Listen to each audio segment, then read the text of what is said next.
Hello and welcome. It is getting close for Bakhmut. How long can the city hold out? This and more in this situation report.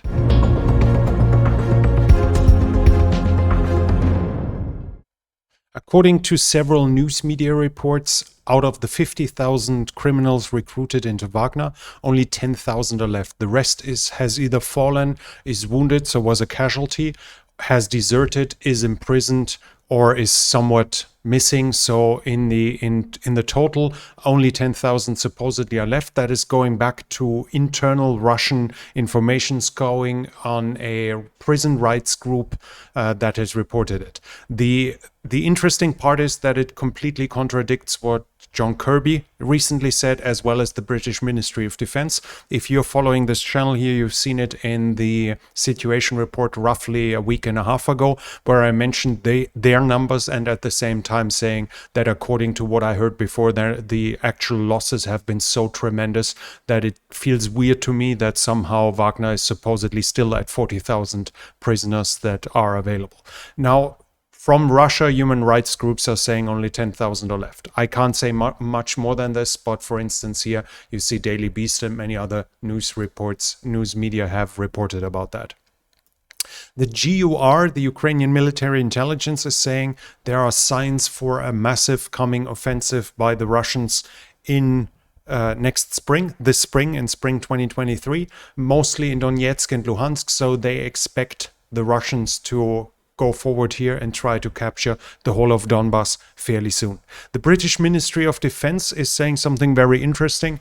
They believe that Russia will deploy the T-14 in Ukraine. T-14 Armata is the latest product of the Russian industrial complex, the military industrial complex, the newest main battle tank, revolutionary in its design, but so far only produced in a very small number, tremendously expensive. Supposedly, according to the Moscow Times, the project was cancelled just during this war now because of costs, and they are not in serial production yet. The British Ministry of Defense are also saying that they are generally not considered battle-worthy yet. They are still more or less test beds, and in 2021, Shoigu has called it an experimental industrial production, which could probably be loosely translated as a pre-series production.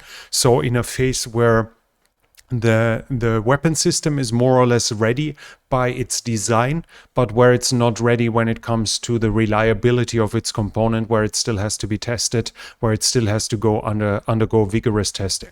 If those assessments are true, then we should probably only see T-14 in places where they can't get lost, where the Ukrainians are unlikely to capture them, so mostly in static positions, maybe from behind the front lines, shooting forward from some distance, where in worst case they can be towed or something like this, which would allow the Russians to prove that their new main battle tank is in operation, that it's battle-worthy, and obviously would bring them the hope of orders by other nations, for instance, India or Algeria, as a potential customer, which would then bring needed and urgently needed cash infusions into the Russian military industrial complex. That we can see the T-14 actually supporting an armored offensive seems highly unlikely, at least when we believe what we've heard so far about the MBT, that it's more or less not battle-worthy yet. On the Eastern Front, fighting around Novoselivska and Kuzemivka, fighting further south, for instance, at Novodiane, at Plaszczanka, at Czerwonopopivka, and around Kremina. More or less nothing changed at all here. The only significant change, the only significant news I have about the whole front line north of the Siversky Donetsk is that now there's proof that the VDV, the air assault corps of the Russian armed forces, was spotted close to Kremina. So units that are considered to be among the elite of the Russian forces are now being deployed around Kremina. But I cannot confirm any change in control of the territory around here, even though there are some claims, like the Russians claimed, some Russian sources claim that they captured some positions in the forests close to Kremina or something like this. We have some messages like this, but neither successes reported by the pro-Ukrainian side nor successes reported by the Russian side can be confirmed independently. They don't match with each other, so more or less this front line seems to remain rather static. Further south of the Siversky Donetsk, the fighting is still concentrated around Bakhmut here. The battle is highly intense and the Russians are attacking the city itself and seem to have minor successes in the city of Bakhmut itself. But it also seems to be rather certain that Pitorodne is now fully under control of the Russians, and it seems likely that they have bypassed it, or that they are past Pitorodne towards the west and are closing in on Yahidne. So they are closing in on the line of communication to the north and are about to cut it from everything we can see from independent sources and from geolocated informations. They are also claiming that they have reached Paraskovivka, which would mean that they have already conquered and captured Krasna Hora, also again getting close to the last remaining lines of communication towards the north. Further south, in Bakhmut and south of it, the Ukrainians claim they did counterattacks and were successful. I cannot confirm any successes by the Ukrainians. It's well within the realm of possibility that they threw the Russians back a block here or there in Bakhmut, but definitely not any change in the overall operational situation. So it's not like they changed the tide in any ways that I can confirm here. Further south of it, we have the concentration of fighting by the Russian is in the direction of Ivanivske. So up here, the fighting, the Russians are trying their best they are trying their best to go from Klishchivka in the direction of Ivanivske, and they are within a few kilometers of that southern line of communication. They are already claiming that they've cut it, but what they do have likely now, or where they have a chances of having a direct vision onto the road, which will obviously make it easier for them to shell the town. But even before that, they already the road not the town. The road was already in range of the artillery for the Russians, and with drones, even with commercial drones, they should have been able to more or less spot the traffic here. This means that at this point, the only line of communication into Bakhmut, which will likely not be interdicted except for sporadic untargeted artillery fire, is the one from Bakhmut to Chaziv Yar, from where they can go further south and they can try to go further north, I think. No, that's a canal, but I'm not... yeah, there's a road past the canal too. So this road here is the only road that is fully operational as of now. Even though it's likely the Ukrainians can still use the other two lines of communication, we have to just acknowledge that they are not far away from being cut off. As said in the past, I would expect the Ukrainians to start a withdrawal as soon as one of the two lines here is cut, because the risk should get too high, but we will see in the future. Obviously, I can't judge the military situation as well as the locals do in this regard, but let's put it this way, time is probably running out for Bakhmut as of now. Further south, we have reports about fighting around Avdiivka and at Marinka. In both cases, heavy fighting, but in both cases, no, I cannot confirm any change in the control of territory in those two locations. Also, there were heavy attacks in the direction of Vuhledar now, and Vuhledar is of some importance. The offensive is going in this direction because it seems likely that the Russians try to push the Ukrainians basically northwest in the direction of whatever Konstantinopil, more or less up here. For the reason for that is this, what you can see here. This is a rail line that is defunct since 2014, but it is the only railway line that could be easily reconstructed to connect the whole captured territories north of the Azov Sea and the Crimea with the Russian rail network, if the Crimean bridge is taken out completely, or to lessen the traffic burden on the Crimean bridge. So for the Russians to improve their supply situation and also to allow them further offensives here, it will be it is absolutely impediment, I think is the word. So it's absolutely necessary for them to push the Ukrainians in the direction northwest here, to push them away so they can't shell the train tracks here at will as they can right now. So right now that track is out of operation, can't be used. If they manage to push the Ukrainians back, they can put it back into service here. On the southern front, we have a video here that I'm going to play for you. Unfortunately, I have to put it in mute, even though you hear shouting and fighting in the background. It unfortunately has to be muted because of copyrights, because they chose to put some music on it. And if I play it with the music, I'll get in trouble with this video. So what we see here is, and I think I'm just going to keep it running in twice the speed of sound for you because it's a 3-minute video and most of the time you see as much as here. So they're still fighting on and around the Dnieper Islands, as well as combat patrols, sabotage, raids, etc. onto the other side of the Dnieper.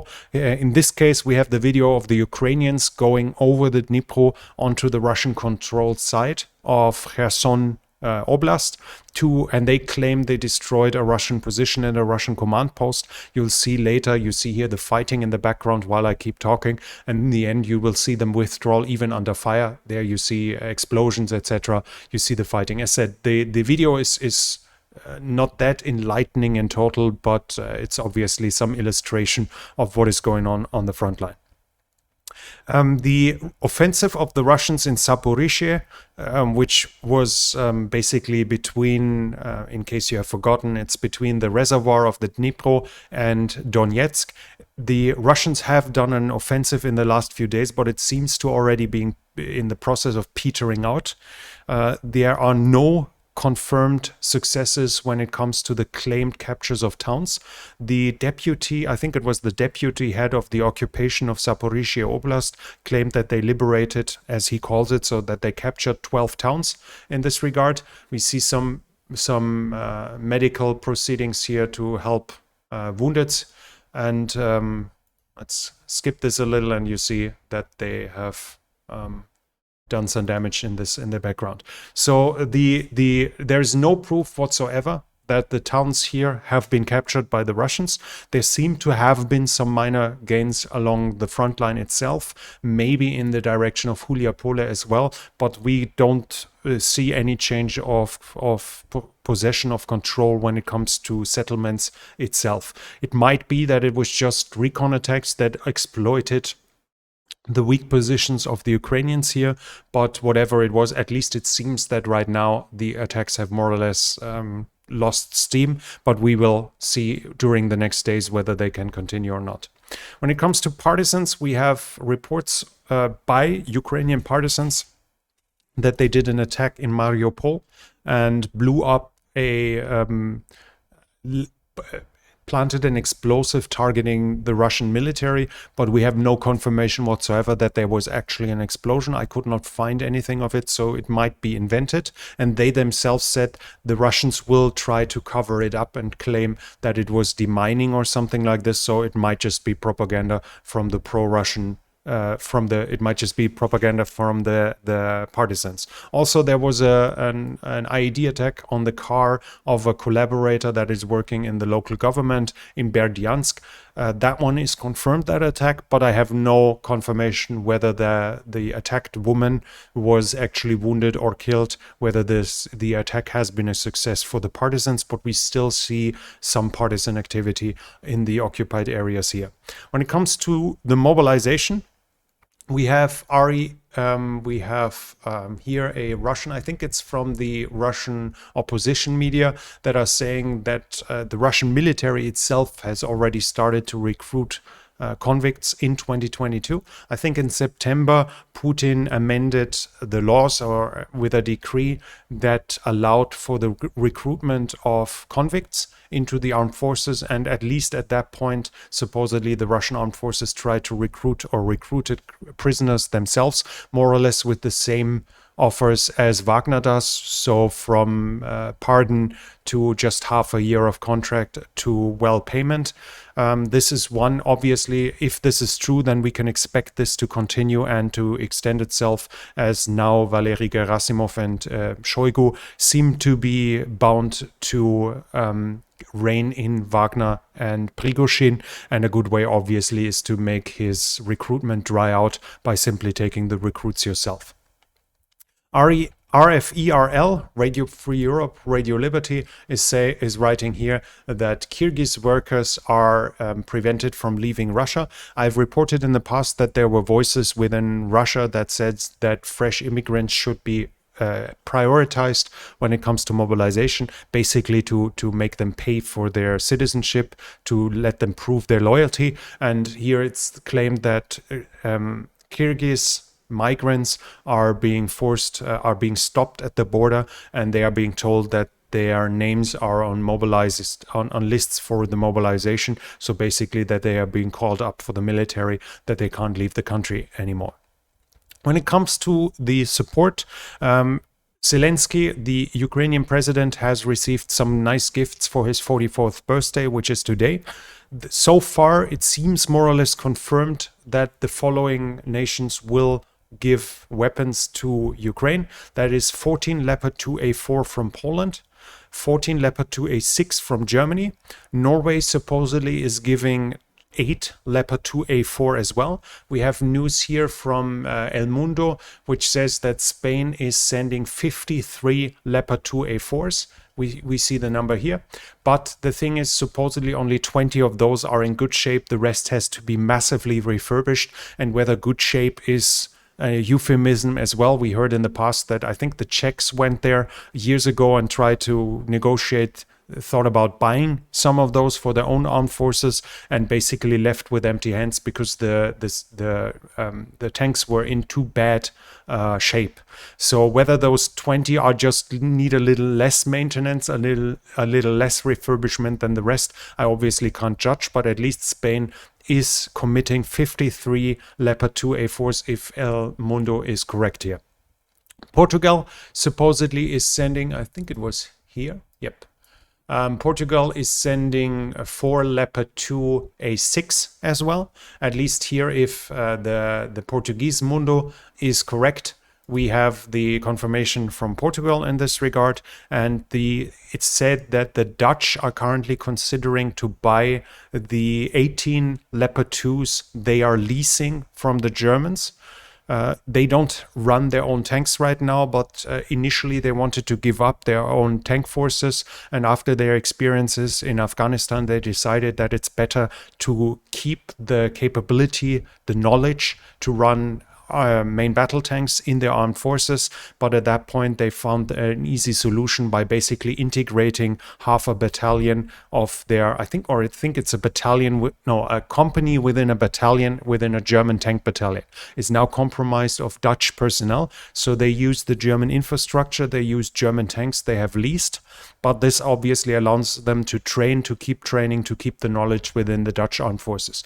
The reports are that supposedly the Dutch are thinking about buying those tanks and then handing them over to Ukraine, as obviously the German armed forces can't use those tanks right now, and the Dutch apparently think that it's a price worth paying to lose their own training vehicles for a few years, maybe a decade, depending on how fast they will be able to replace those tanks.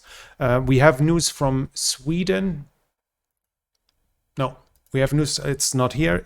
I've found news that Sweden, the defense minister, the government said that they are considering the handover of Stridswagen 122. Obviously, that is not confirmed yet, but the Swedes are thinking about it. And the Stridswagen 122 is basically a Leopard 2A5 with some domestic components from Sweden and I think some add-on armor, but it's more or less a Leopard 2A5, so it's a Leopard. The French are also considering the delivery of Leclerc. The number there is not up yet for a debate, and as far as I know at the moment of taking the video, there's no confirmation from the French yet, but it would be likely that it would be the worth the amount for a company as well, so probably 14 at least to begin with. And finally, we have news from the Americans. Now it seems clear that the Americans will send Abrams. The number is 30 to 50 that are being talked about. The Washington Post now writes about 30, but they will not likely arrive at the end of the year or maybe next year, because according to the Washington Post, they will send new tanks, not old ones, out of depots, freshly produced. And there, obviously, it seems likely that the Americans will downgrade, will kind of create an export variant, probably not with depleted uranium armor, but rather with other components, and that they remove some secret parts of the Abrams to prevent the Russians from gaining those tanks, the knowledge for those tanks. There are some claims that maybe they make it more easy to maintain as well, but that seems highly unlikely that they would in any reasonable time be able to change the whole design of the tank to a degree, for instance, by adding a MTU diesel engine from the Leopard 2 or something, which would obviously be a massive improvement, both for maintenance and for operation for Abrams that are being sent to Ukraine. But that this seems to be the outcome seems, from an amateur's point of view, extremely unlikely that the Americans are able to switch out the engines within a time frame that is somewhat reasonable. Regardless of that, so while the Americans have committed or are in the process of committing main battle tanks, they will not arrive anytime soon, maybe not even in 2023, but at least they have unlocked the wave of main battle tanks that are about to come to Ukraine. And I made a video about why the main battle tanks are so essential for Ukraine's defense that should, if everything goes right, go online tomorrow on this channel. Finally, we have news about artillery shells. The production, I think it was the New York Times reported that the production of 155 millimeter shells that are needed by Kiev are to be raised to 90,000 rounds a month in the US alone. Within 2 years. That would be a 500% increase within just 2 years. And obviously with the other producers, that should mean that in 2024 or 2025, there should be enough ammunition production for the Ukrainian side at that point, if the war still is continuing at that point, which right now seems fairly likely. I think it's highly unlikely that the war ends in 2023 as of this point. And finally, just something humorous to illustrate to you what kind of sources I'm handling here. We found the Eurasian Times, which supposedly is an Indian-Canadian media project that was writing here about a video from the usage of a BMPT Terminator. The interesting part is not the video, which is fairly unspectacular from that point, but if we go through it and see what they are calling here. So first he fires his 33 millimeter guns.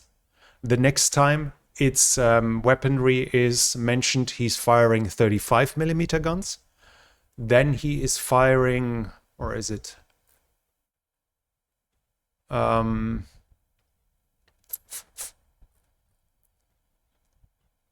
Then he is firing 23 millimeter, I remember. Maybe they've changed it by now. Here stabilized 30 millimeter automatic cannons. Now it's 30 millimeter, and at some point it is going back to 23 millimeter. Maybe it was up here somewhere. So basically 4 times they mentioned the caliber of the automatic cannons. Here it's the 30 millimeter automatic grenade launchers. They are actually 30 millimeters, but in the final time they are basically 4 times they mention the caliber of those automatic cannons, and 4 times they give a different caliber size. This is just something where the media can be quite creative and quite competent when it comes to reporting about this war. But to finish this off, what do you think? How long will the Ukrainian side be how long will they be able to hold on to Bakhmut? When will they be forced to withdraw from it? And will they manage to withdraw from it? Leave your opinion, leave your analysis in the comments. That can be highly enlightening and obviously helps with the algorithm. And this channel is only possible because of the support from viewers like you. So if you enjoy what we do here, what I do here, and you want to support it, you can do so by the means in the description. Thank you very much to everyone already supporting. If you enjoyed the video, hit the thumbs up button, leave some comments for the algorithm, and if you haven't subscribed yet, I would like to invite you to subscribe to the channel, hit the bell icon so you don't miss future videos, and recommend the channel to your friends and acquaintances to help it grow. That's it from me for now. Thank you for watching, and I'll be back.